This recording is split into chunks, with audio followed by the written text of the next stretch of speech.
For the voice. Okay. There's the voice, and we were on Facebook. Okay. Good morning, everyone, and welcome to History Matters, and so does coffee.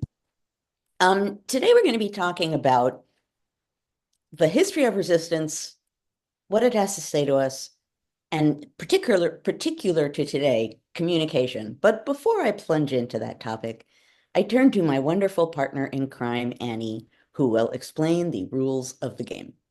Well, thank you, Joanne. Good morning, everybody. I'm Annie Evans from New American History. Delighted as always to be with you guys on a Friday morning.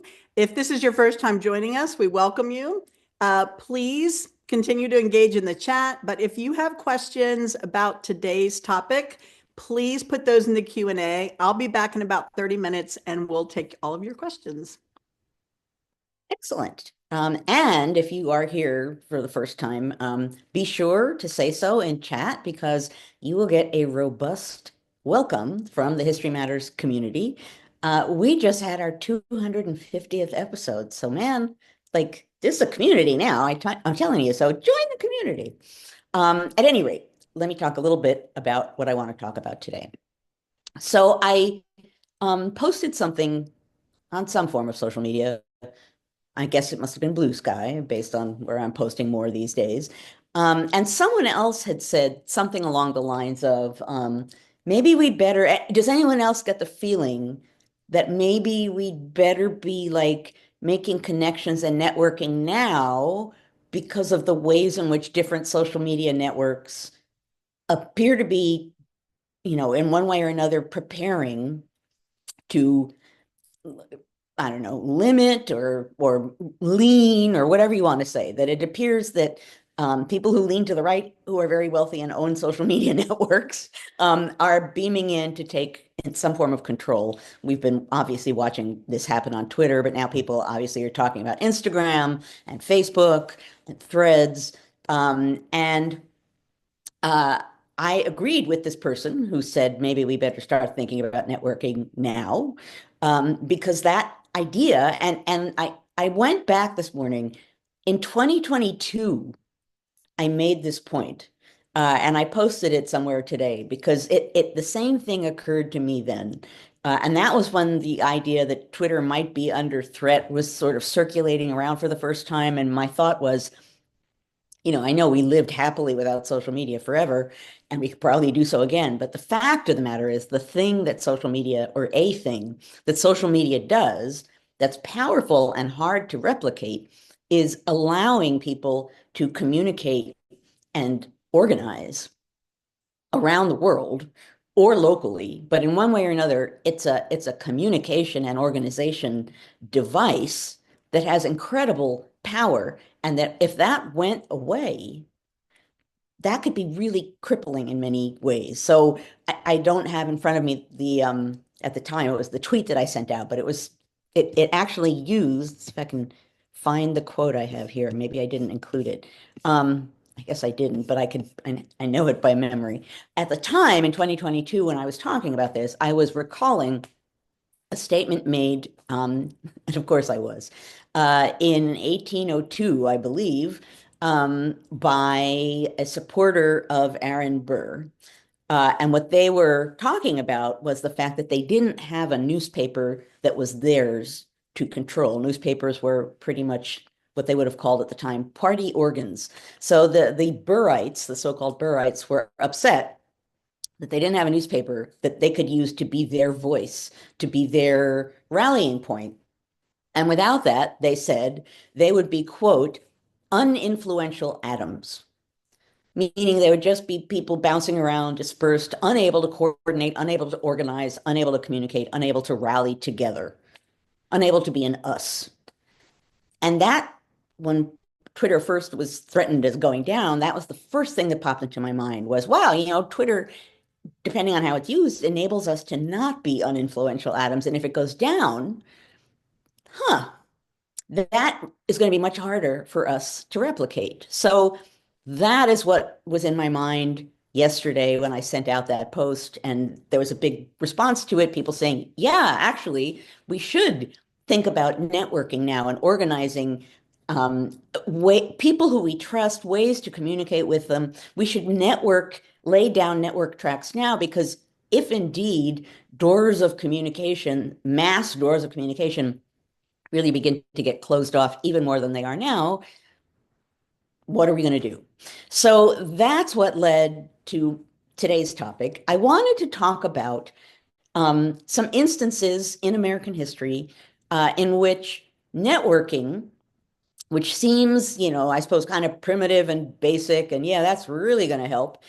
But when it really did help, and why, and how that worked, and what the impact was. Now, obviously, I'm not saying, you know what they did in 1773 and what they did in 1830, like we should do it again. Not necessarily, but what I am saying is that the idea that I'm going to be talking about today had an incredible power. Different age, very different technologies, but the principle is the same. And that is if you organize and lay groundwork for regular, routine networking and communication, it can have a tremendous impact. So, let me talk a little bit about that. And the first instance, as suggested when I just said 1773, has to do with committees of correspondence and the American Revolution. And I will say, to give credit where credit is due, one of my former students named Catherine Treesh wrote her dissertation. I'm going to read her title of it here: Writing Union into Resistance, How Committees of Correspondence Forged a Continental Community. Resistance, community. It's from several years ago, and yet those key words are there. And what she wrote about, and what I'm going to touch on right now in my comments, is the ways in which committees of correspondence in those early years of the American Revolution created a sense of community throughout the colonies, within the colonies, and then throughout the colonies, which ended up being pretty vital to what eventually became a revolution. So she talks about in her dissertation, and this individually, these pieces of information are not brand new news. It's the impact I want to focus on, but still. She talks about how early on Samuel Adams and other more radical folk in Boston who were upset at some of what was going on in Boston pushed the Boston town meeting to form a Boston Committee of Correspondence. And the idea was that that Boston Committee of Correspondence would write letters to every town and different town meetings. They would basically be a base to send out letters telling other people that they should create their own committees of correspondence, and that they also should send out from those smaller, more internal, let's put it that way, committees, news about what was happening, feelings about what was happening, to get everyone informed and to give people a sense of an us, of a we, that here's what's happening, you need to know about it. And we are a network of people who are concerned about this thing. So committees of correspondence were partly organization and partly community forming in reality and community forming in mentality in a way that mattered, particularly if you're up against, as they were, the British Empire and the powers that be, and what had been the matter of course for ever and ever and ever as far as the colonies were concerned. So the Boston Committee of Correspondence was an early start. And one of the things that did was connect leaders in Boston with people in other places, and ultimately leaders in other places arose too. Even before that point, well, actually, no, I'll say after that point, once the revolution began, even the Continental Army, when Washington is leading the Continental Army, sometimes he got military intelligence from committees of correspondence. They weren't necessarily official in any way, but they were effective at watching, keeping track, listening, communicating, networking. They mattered a lot. And so part of what Catherine wrote about in her dissertation was the way in which these committees created a sense of community and enabled people to understand what was going on as a community and to understand that what was happening to them wasn't just happening to them. And that idea, that broader sense that something big was going on and it went beyond them, was vital to getting people engaged and involved in obviously what became a revolutionary struggle. Now, another example of this has to do with abolitionism. And in this case, you have what were called vigilance or vigilant committees. And often these committees formed throughout the Northeast were aimed at helping people who were trying to escape slavery from the South and working their way north. They helped, for example, things like the Underground Railroad. They helped people who were in need. They were informal. They people communicated by messengers or by, people traveling from one place to another. Sometimes they crossed state boundaries. Sometimes they were local. Apparently, and I have not studied these groups specifically, but historians say that actually it can be difficult to trace what they did because, logically enough, they often were concealing the evidence of what they were doing because they were trying to help enslaved people escape. And it would be better if people didn't know that that's what they were up to. Now, apparently, the way that these organizations, these committees organized, in at least some cases, you would pay like 25 cents to join an association. You would contribute at least 75 cents yearly. One association would elect an organizing committee. And I think in the case of the one that I was looking up this morning, it had like a dozen members. They appointed officers, a president, a secretary, a treasurer, some subcommittees. Basically, it organized, you gave some small amount of money to be part of it. That money helped to organize it. There were people who were put in positions with certain responsibilities. So it wasn't just relying on people to step up routinely in an organized manner regularly, but people were given specific responsibilities. And then these vigilant or vigilance associations or committees could keep track. They were known by people who were part of that cause. They were a place where people could go for assistance or help when either trying to escape bondage or trying to help other people escape bondage. Again, like those early committees of correspondence, these were networks of not one big massive network, they were networks of small groups of people laid in place. And in the case of the vigilance committees, I think that's an important aspect of this, which is making it regular and routine by giving specific people specific responsibilities so that there would be a there. But in both cases, you had a small group of people. You had, the rebels who were up against the British Empire trying to figure out what to do to communicate what was going on because there were all of these regulations and taxes and aggressive actions being taken, and communication was so difficult, particularly in that early era, that people in Massachusetts didn't necessarily know what the heck was going on in Virginia and vice versa. So the simple idea of having those committees, and then in the case of Virginia, when they joined into this effort, they were the ones who actually wrote to all of the other colonies and said, you know what? We need an intercolonial network, not just within one place. And again, that was crucial because suddenly you were aware of what was going on.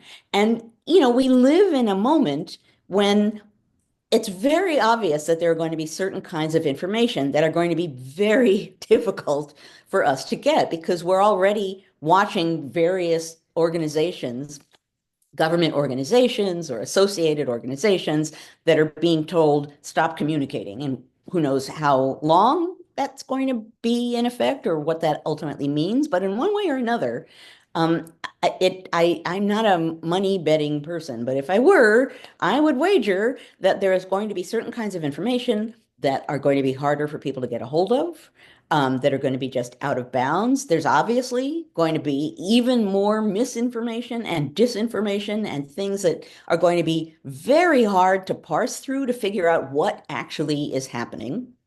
And so when I said on whatever blue sky, we need to think about like networking. Who do we trust? And networking that way now and not waiting until we think we need it, although I think we need it now. That's what I'm thinking about. I'm thinking about the fact that it's going to be harder to get information. There's going to be even more bad information. And how do we, in the way that we meet here on Friday mornings and have a community that's been here for years at this point, right? We're here, we in one way or another kind of know each other. Some of us know some of us better than others, but it's the number of people I know here every week, at least by name and sort of who they are and where they are, is kind of remarkable. And I'll bet that's the same is true for a lot of people here because we've been coming here for so long. As I've said 100 million thousand times, we are a community at this point. We have a sense of an us, of a we. We have a sense of each other. We have a sense of the kinds of things we care about. We have a sense of some of the risks that we share, a sense of what is at risk. We share some values and principles, and we're here because we care about all of those things together. It's a pretty amazing thing to have this kind of community. This is one. But imagine if in one way or another, I see a little like muscle go floating up. That this is the fact that you can have emojis go floating up in space is like wonderful and bad at the same time because it keeps making me want to watch. At any rate, imagine if there were many communities like this one that I don't know, every 2 weeks met for an hour and there were people, in each one. Like, let's say I'm the one for this one that makes sure that we keep meeting and whatever. And let's say that there were different people in different ones that were responsible in some way that they would, maintain a presence and maintain some kind of basic organization. And imagine if they communicated with each other once a month or something. Imagine if there was a network in which you knew basically a lot of the people in that network, you had a sense of who they were, you kind of, because of that, had some fundamental sense of trust, and you could communicate and network and organize that way. And that's, out of the reach of anything, right? It's personal. It has to do with you and who you are and who you invite. I know I've said, not specifically in this context, many times that there can be communities like ours all over the place. Anyone can do this, right? Anyone in one way or another can say, okay, Zoom meeting this week, every other week at this time, Zoom meeting. And of course, there'll be 100 people who'll say maybe they want to come, and then there'll be 20 who come, but that doesn't matter, right? If there's a regular group of people who come and meet and talk about what they've seen and heard, and talk about what seems like good information versus bad information, and talk about, again, start an informal network in which you're communicating and coordinating with others. That can be really powerful. We saw this last week the power of one voice, one member of the clergy, speaking in the face of the president calmly from her pulpit, basically saying, be merciful. And the power of that statement. She didn't raise her voice. She just made a very clear statement in front of the public that obviously we all then saw. It was public, and she said it to his face in front of cameras so that people could see it. That was one voice. What I loved about that moment is that at this moment, when things are beginning in this new administration, that's an amazing example of the power of one voice to resonate and have an impact. One voice that was not yelling, one voice that was just the ultimate speaking truth to power, right?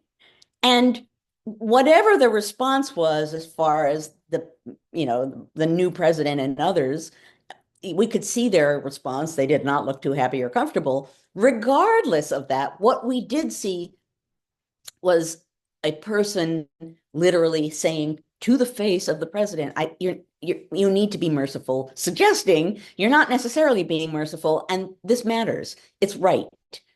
It's a principle we should all stand up for.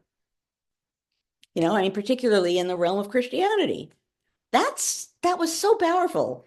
Days later, people are still talking about it. And that to me is such a great example of the sort of thing that I'm talking about. And that I know I say week after week. I'm going to keep saying it. But what I'm talking today, using history to make this point, is that it doesn't take a huge organization and enormous amounts of money and vast, complicated networks to have an impact.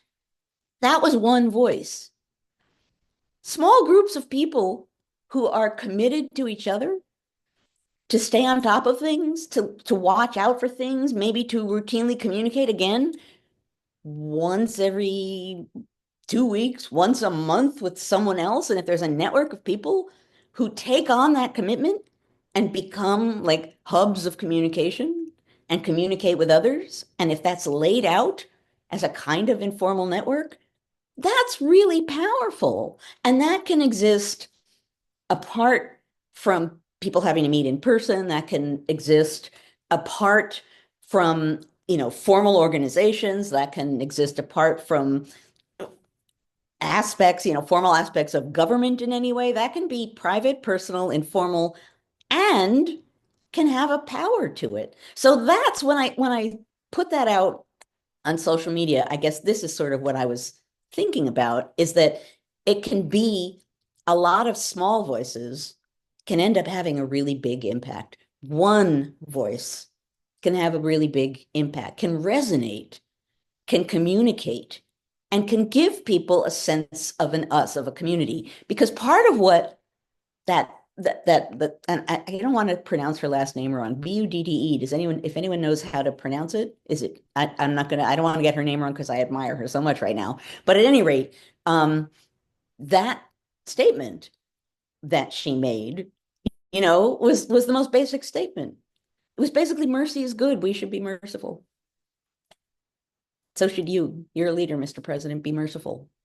The simplest of statements and the most obvious and truthful of statements, right? Sometimes just speaking the truth loudly and doing it in such a way so that in this case, anyone who heard that, well, okay, maybe not everyone, a lot of people who heard that immediately had a sense of a we, immediately felt like, yeah, actually, we should be merciful.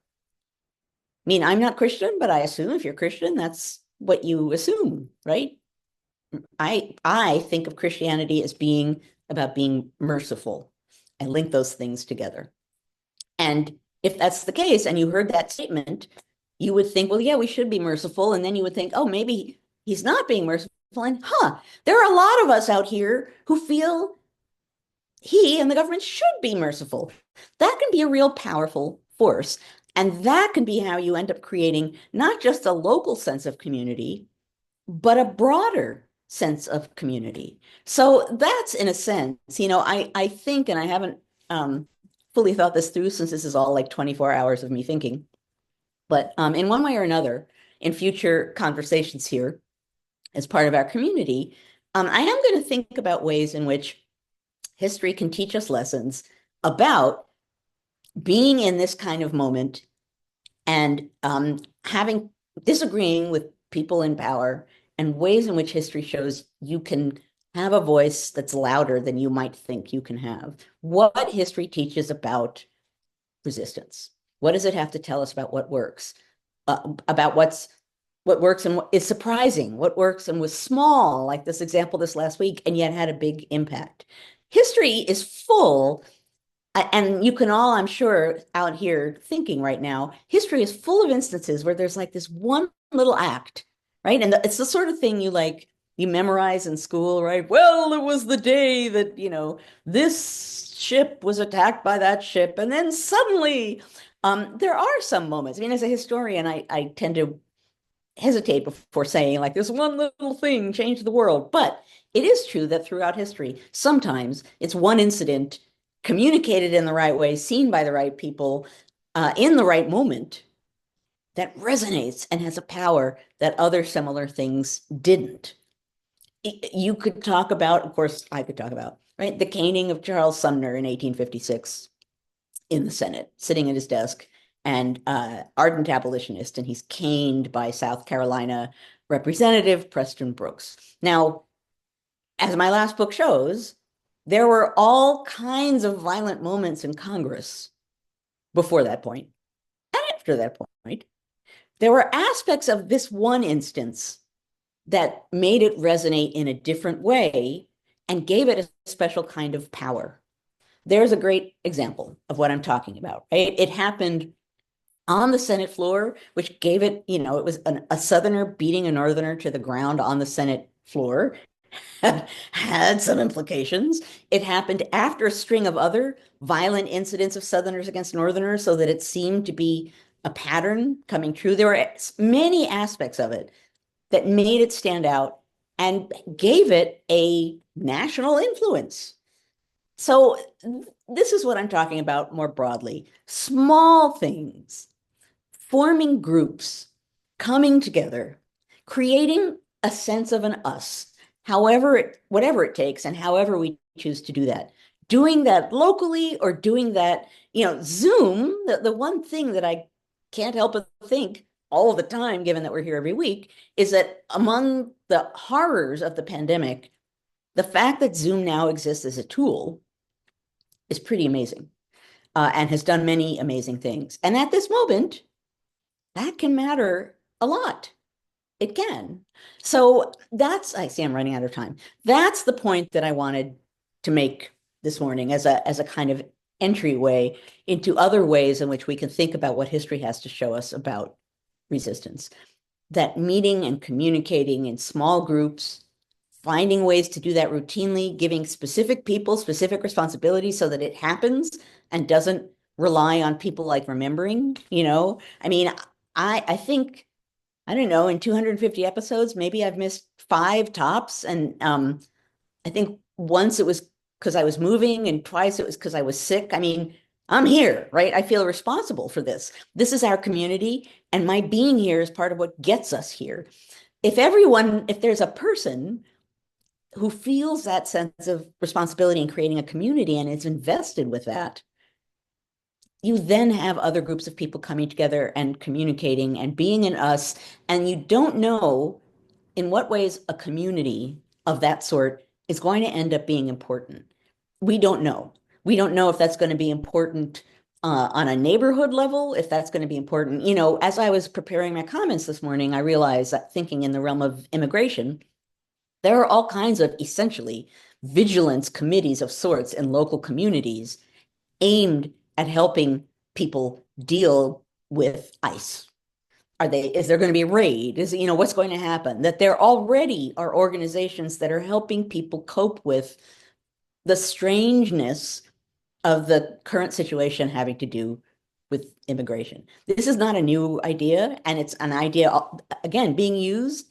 Many people don't necessarily know it's out there, but it is. These organizations, these communities, these small local groups, and they matter, and they can have an impact, and there are people know they can go to for information or assistance. The Underground Railroad was taking advantage of these vigilance committees to help people move and coordinate. I will stop talking so that we can enter our question period, but my larger point here remains, which is now is a moment for us to think about this. Now is a moment for us to think about this in other ways, to use what we do here as a model and come up with other ways in which we can come together. Like I said, once every 2 weeks for an hour, maybe, I don't know. But we should try. We should try it out. We should, test it out, experiment, see if it works or doesn't work. We're going to have to do that anyway, right? So why not start an experiment with that now, see what it feels like, see if it works while we're still in the opening phases of this administration, while we have a chance to get our feet on the ground. That is my larger point. Yeah. Before we get started, I've put a couple of reminders in the chat, but guys, this really is a community. And I know that this week has been hard for a lot of people, but I do want to remind everybody, it's okay to disagree, but we really try hard in this community to avoid name calling or singling people out, and just be really careful with your comments. I know nobody here has any bad intention, but sometimes the tone, when you're typing something as opposed to being in the room talking to that person, it can come across a little harsh. And I've had to send a couple of reminders out this morning. So please just help us keep this a healthy community that can disagree, but also do it in a way that honors the spirit of the community. Okay, we have some good questions this morning. The mug. Oh, the mug. For once, I I did know, forget the right? mug.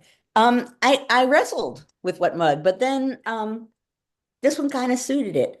And Ooh, this is given to me by someone in the community, and I don't remember if it's Dale or not. In my head, maybe it's Dale. Dale will say. It's a has a saying on it from James Madison. It says the advancement and diffusion of knowledge is the only guardian of true liberty. what a pretty mug that is. It's a I love nice the color and mug. the shape. Not Dale. Okay. Dale says not Dale. Okay. I was Hmm. going to say, I think I have two of them. Oh, wow. So whoever gave it to me and was a member of this community, thank you, because it sure suited today, for sure. And it's also enormous, I which is wonder if I brought that to when we were in Salt Lake. you That might have been me. you I gave don't you remember. gave me a mug that's was about coffee. Oh, Coffee. okay. Okay. That I I know knew. I brought something from Virginia, but Okay, so I think the one Beth, I brought you was from Monticello, not okay, Montpelier. that's exactly it. This is from Colonial Williamsburg, I think, which is why I thought of Dale. Um, this one came from Bess. Oh, okay. Yes. Okay. I Okay. thought one was from Dale too, but so Bess gave me one of these. I know I have two. One of them is here and the other one is, the mug might be taller than Madison was. Well, I was just thinking I haven't seen that in the Montpelier gift shop, and I'm kind of a regular there. Oh, Um, okay. Well, I'll have to look for that one next time I go up there. Um, all right. So we've got some great questions. If you're ready, do you need to take another sip of coffee or of your Annie coffee? I love that you call it that. it Okay. is. Our good friend Rich Houston uh, says, what do you think of the notion that we should stay on Twitter and Facebook rather than surrender the platform? Because a lot of people have been leaving those two in particular. Yeah, and I'm conflicted on that front. I will be honest. Uh, my initial impulse for quite some time was to stick around and keep being a loud voice, which I did for a while. Um, and now I am much, much, much less frequently on Twitter, in part because, uh, well, for several reasons. It's nastier all the time. So you step forward and you say something that you feel needs to be said, and then it enables, a pile-on of angry, ugly people. And I generally ignore the angry, ugly people. But that combined with the fact that in posting things there, yes, I'm getting them out to people, but I'm in one way or another feeding Elon Musk and helping something that he owns.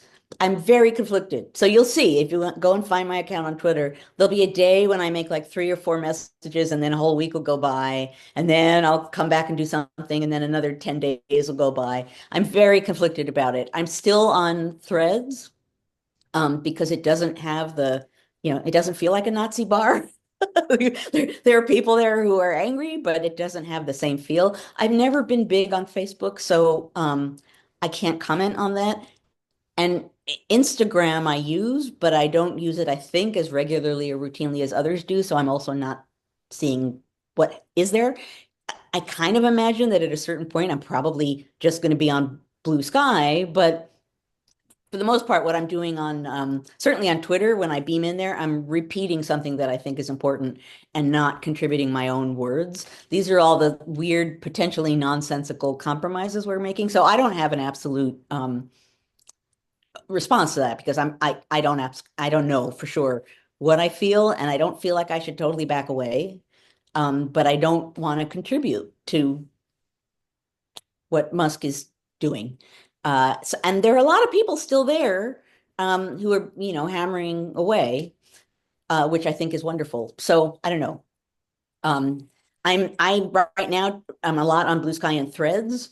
Um, and it's interesting, different things that I say resonate differently on one or the other. So right now that's where I mostly am. Um, plus the newbie community on Twitter still exists because that's just a community of sweet people and who love a bird. So, Yeah. I know anyway, I'm struggling with the same thing. Carolee and I are in a couple of different teacher groups on Facebook and Twitter. And a lot of the teachers have said, I just don't have time or the bandwidth to learn a new platform. I you know, understand that. and so I just sort of stay in those two little pockets of teacher part and just try to ignore all the other noise, but it's getting harder. Yeah. It's hard. I mean, Twitter, newbie is a part of why I'm there, and newbie is on Blue Sky. I forgot newbie was on Blue Sky initially, and then I remembered he's there. So yes, the noobs abides. Who just said that? That's right. The noobs abides. The noobs abides. So there are pockets of good. So I don't know. And as someone who wants my voice to be as loud as possible in these times, does that mean I am on Twitter? I'm not on Twitter. I looked at Heather and she's still reposting things on Twitter, but I think she's more on Blue Sky these days. So anyway, I I'm just read her on Substack. That's just easier for me. for now I'm on everything and barely on Twitter and I'm in conflict. The not seeming Nazi salute kind of kept me off there for a couple of days. So I don't know where I am, but I know people who've just cut off Twitter entirely, and I respect that and sometimes feel that I should do that. So I don't know. That's more than you wanted to know, but that's kind of where I am. Yeah. All right. Francesca was asking, why were they called committees of correspondence? Well, I mean, on the most basic level, committees, for the reason, committees of correspondence existed, I should say, before the American Revolution, because in this era where it's hard to communicate, how do you communicate, right? You have to write letters. So these were just literally, I mean, it's what it was. They were committees of letter writers. So we're a committee. We're going to get together and decide what's going to be in the letter. We will write a letter together and send it to another committee of people who also are letter writers. So that's the main reason. I mean, that's why I said at some point in my comments today that we can't absolutely translate something from 1773 or 1840 to the present because there was no other way other than letters and newspapers and people, messengers going from one place to another to communicate. So that also was a more familiar way to communicate. And harder to pierce because it was personal, and not, the things that are in the press are in the press. Things that are said between people are harder to track. And there are, I don't know enough about this to promote it in any way, but there are things like Signal.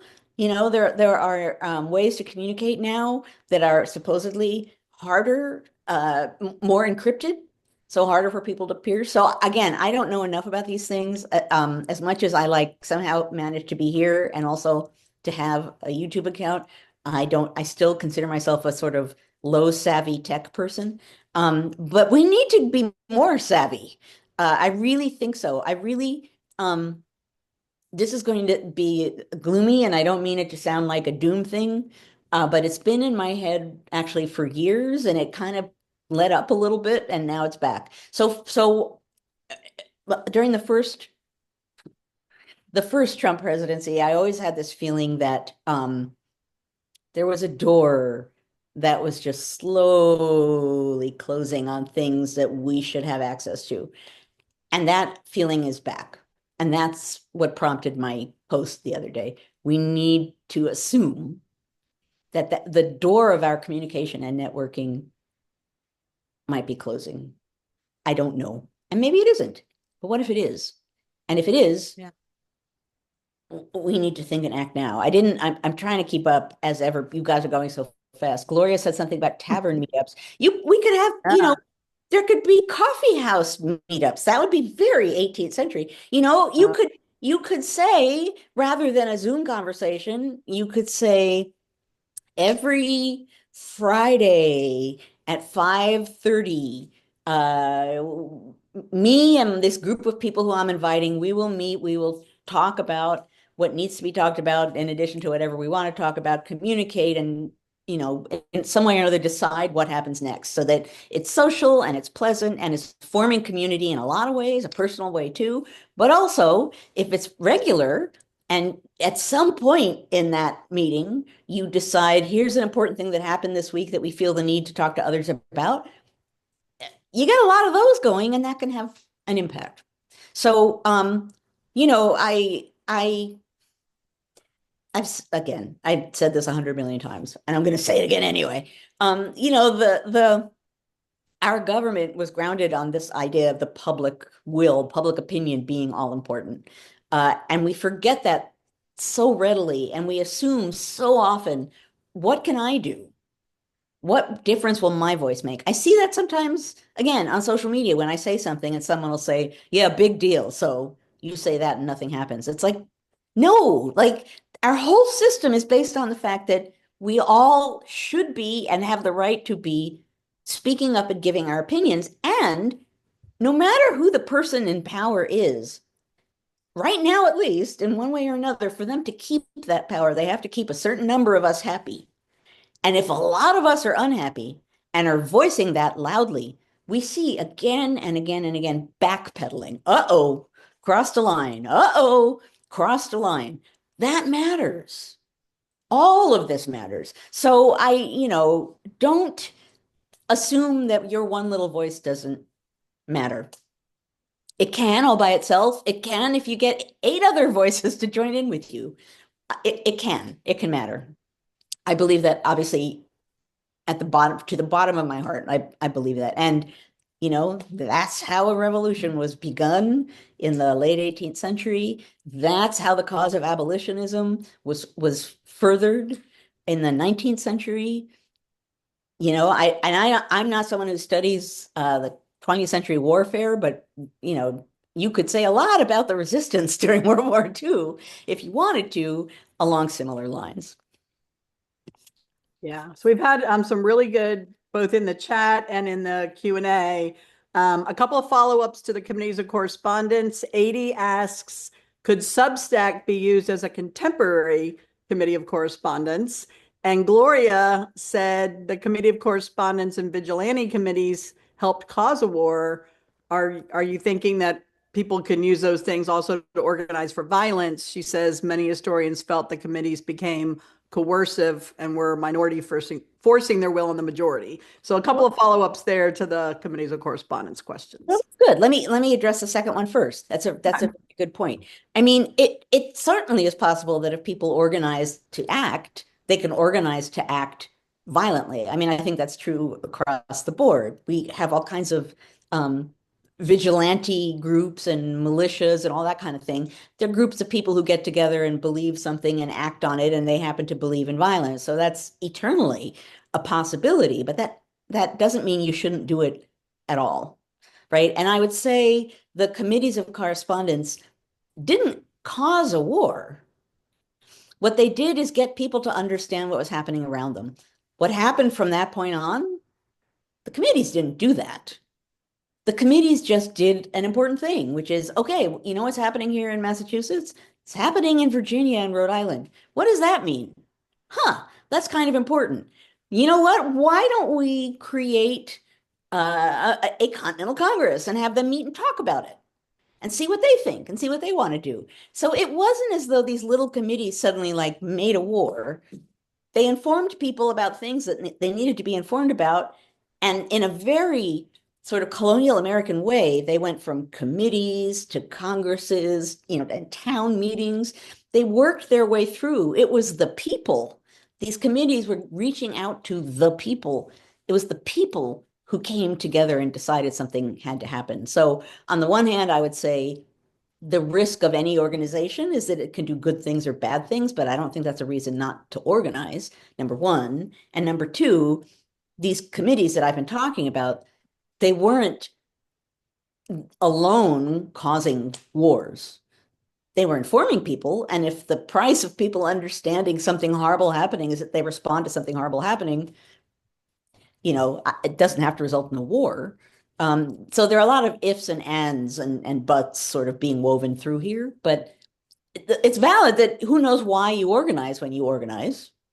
It can be used for bad, but it can be used for good. And I think sometimes that the people wanting to preach mercy or inclusion or democracy might be more prone to think those causes are so big that I can't make a difference. Whereas someone who wants violence might think, hey, only a couple violent acts and I can have a big impact.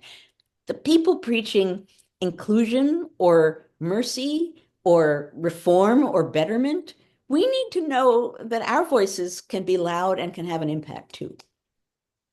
Yeah. We have a really interesting kind of a side chat going on both over here, but also in the Q&A.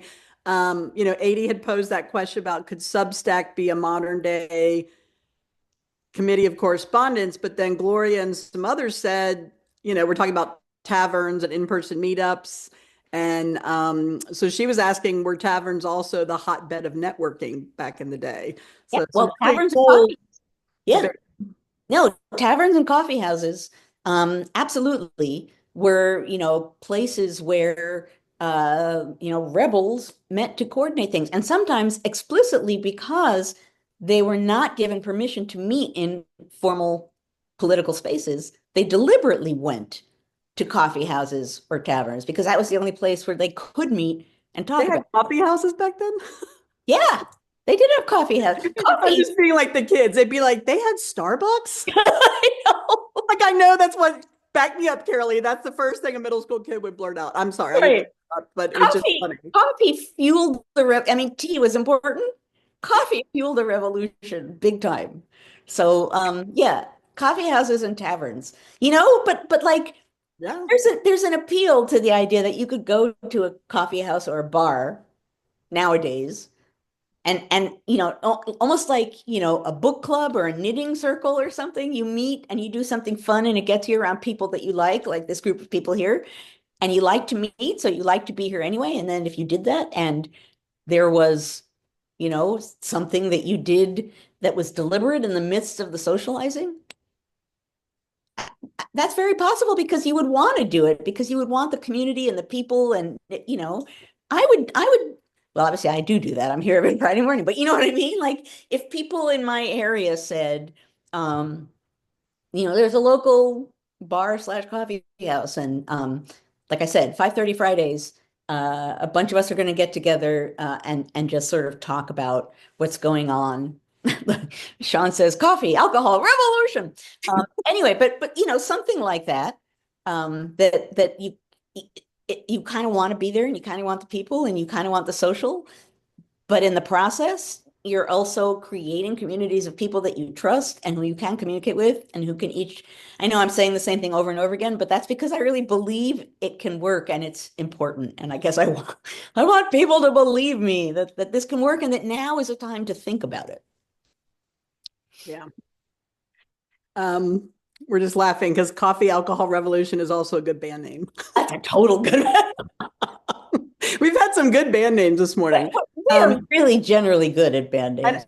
and also Carolee and I are going to pitch a new film. It's going to be Bill and Ted's Excellent Adventure, but it's going to be me and Carolee at a coffee shop going back in time.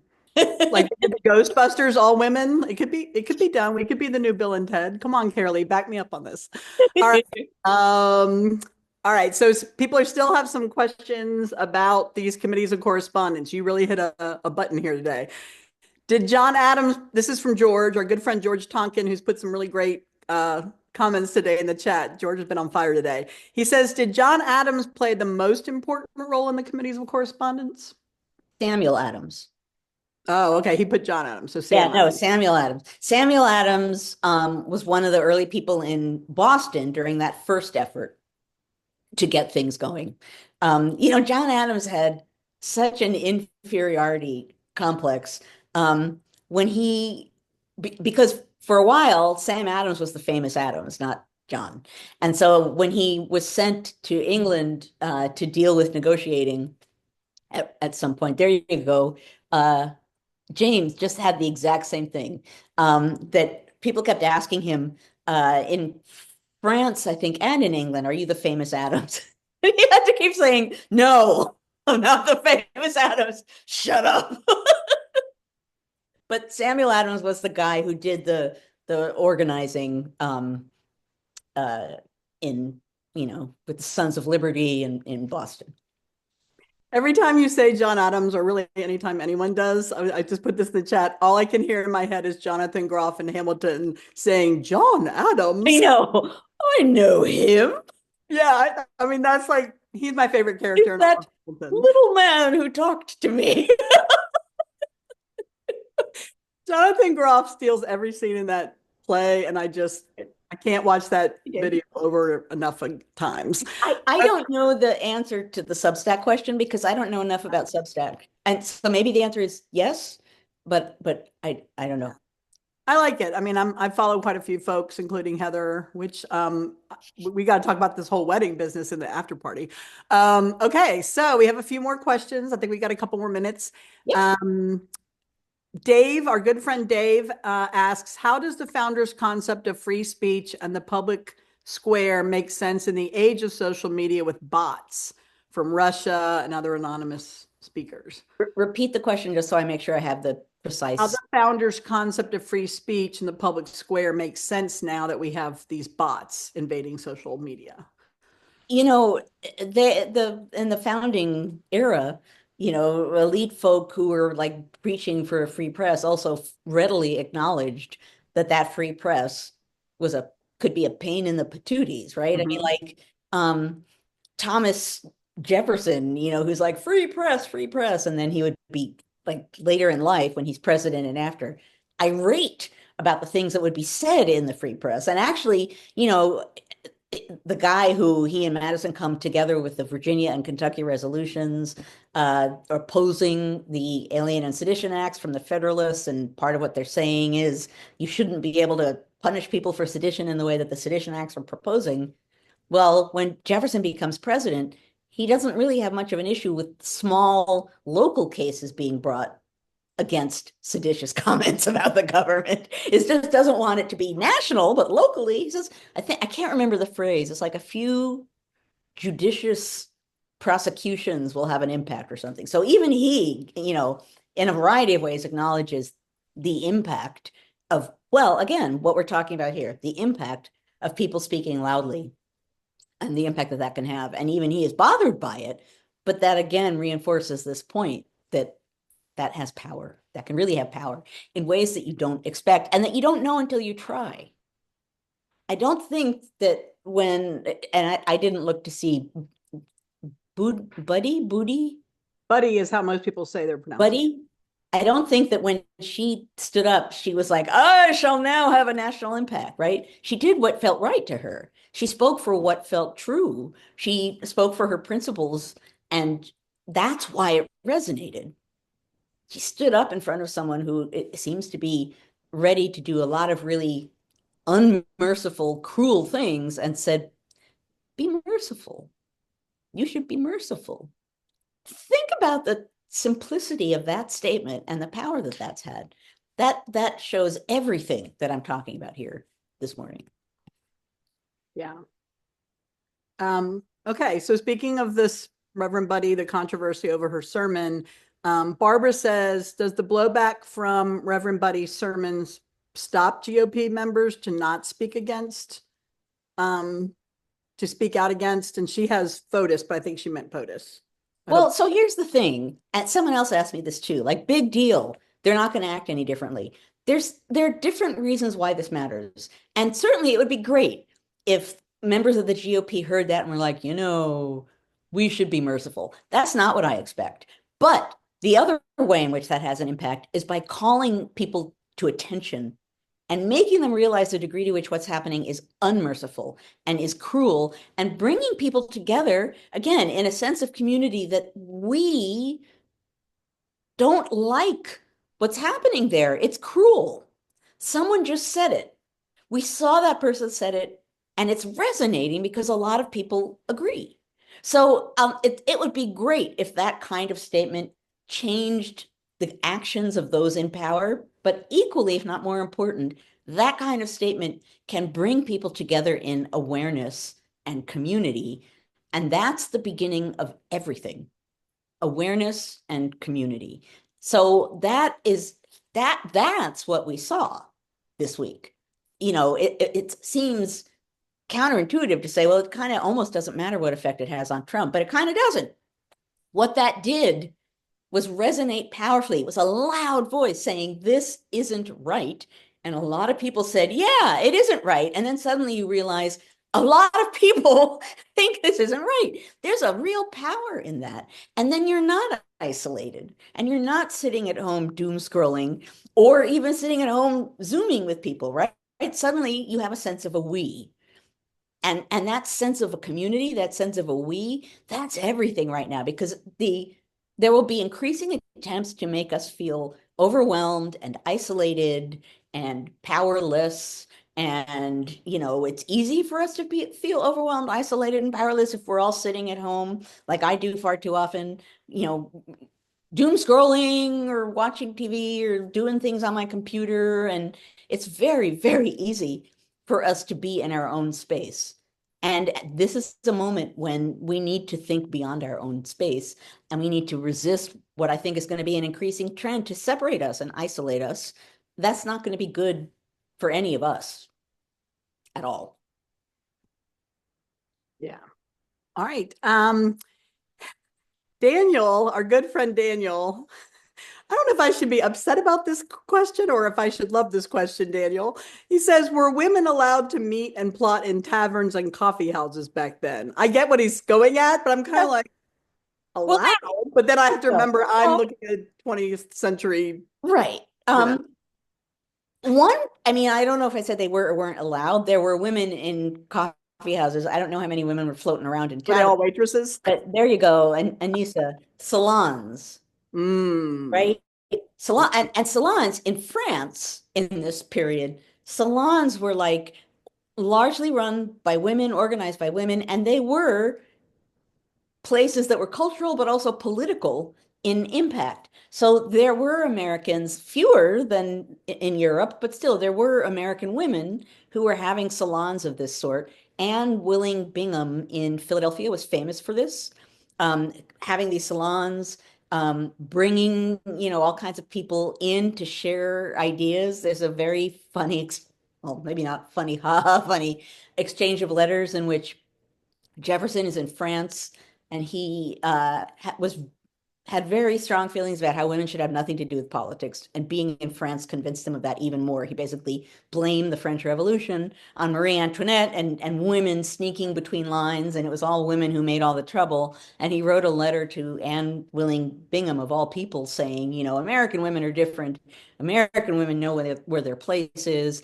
American women don't want to upset themselves in public like this and think about politics. They know where they belong at home. And Anne Willing Bingham wanted nothing to do with that, right? She really was like really, and you can't quite believe that he wrote that to her. But still, so yeah, women did have spaces where they could do this sort of thing, but it is true, not every space was open to women.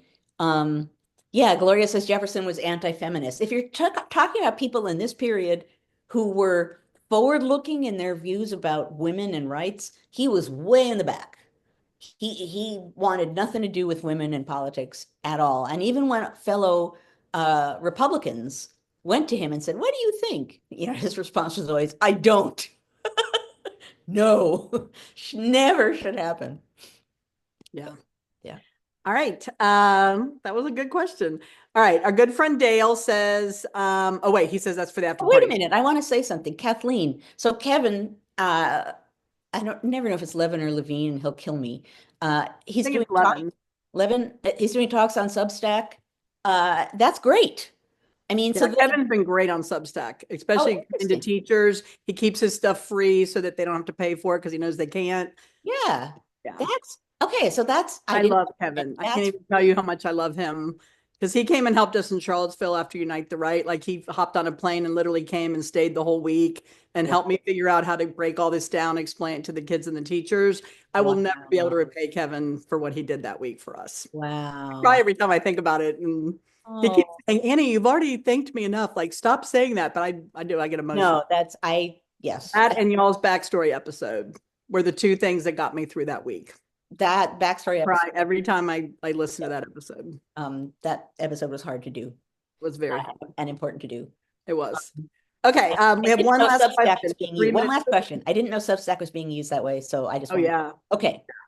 Okay, one last question, and then we can go to the after party. Kathleen V, our really good friend, says that the representative from Tennessee, Andy Ogles, introduced a joint resolution in Congress seeking to amend the 22nd Amendment of the Constitution to allow the president to serve a third term. How likely is that to happen, or has this happened before? I have no idea. I do want to make an important point, which is um, there's going to be a lot of caca suggested. I'm going to do this. We should do that. And I'm not saying to ignore it by far, but I also don't assume that if it's proposed, it will happen. Be alert and watch. But like I mentioned, I noticed that maybe this morning or last night. And my thought was, I don't know how possible it is that that's going to happen because I actually really talk about contingency, have no idea how our government is going to be functioning right now with this new administration. I really don't. I partly don't know how Democrats are going to get their act together or not. I don't know. I just don't know. So I can't say like, but rather than assuming that that is a thing, be aware that it might be a thing and then keep your eyes open. That for now, that's what I would say. I would think of Kaka as Kaka. I don't know how to spell it, but I it's don't know either. did But it. We cleared the deck, guys. We did all the questions. That almost never only happens. I'm that so almost never happens. Okay, French is caca. Thank you, Miriam. Look at that. I've been educated. Okay, let me explain what happens next. So now we are going to go into our after party. What that means is that we will no longer be recording what we're doing so that we can be even freer and easier in our conversation and talk about whatever the heck it is we want to talk about. Those of you who beamed in through the NCHE website, through their URL, just stay right where you are. And as Linda just said in chat, poof, you will be in the after party. If you are right now watching on Facebook, you need to leave Facebook and go to ncheteach.org/conversations. That's ncheteach.org/conversations. And then you too will be part of the after party. Before we poof our way off into the after party, I do want to say thank you all for being here, for coming here, for engaging in this conversation. I'm glad every week to see even more people here.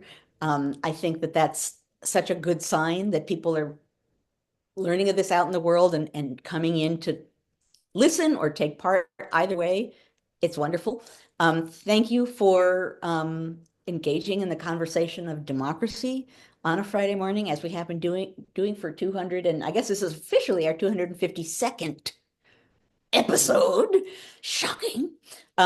Thank you for being here. It matters, and today I certainly preached for a good half hour about why I think it really matters. How many today? I don't know. There were 100, over 150 at some point, but I haven't been really watching closely. 144 here now. I don't know if how many were the peak. Claire might be able to tell us when we Yeah, I don't know, but yeah, at yeah, any rate, before night. thank you all for being here. Be safe. Have a good week. Try to stay warm. That's right. If you had a poof reel of all of this, there'd be Oh my gosh, Claire, can we make one of those? That'd be so fun. Poof, poof, every week. 252.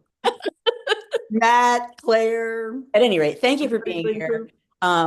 And if you want at any point, at these days, it's not hard necessarily to think of what to talk about, but if there's something comes up and you are really dying to talk about it, I guess what there's Slate, right? I'm trying to think of the best way for people to communicate that. Slack, not slate. Oh, Slack. sorry. Is Slate this is what I like guess. political Slate, web, political Slate news? is what I guess on Wordle. Okay, Slack. Slack. Okay, Yep, okay, I'm very there's high some post tech. about. Slack. There is a Slack channel. Maybe if Yeah, you could post how. I put that in there. Yeah, how they can join. You got to put Slack in all caps, guys. Then your name, then your email. Okay, wonderful. Okay, perfect. Okay, everyone. So let us head off to the after party. Have a good week. Thank you to Annie. Thank you to NCHE. Thank you to Jessica and John and Claire. And we will see you next week.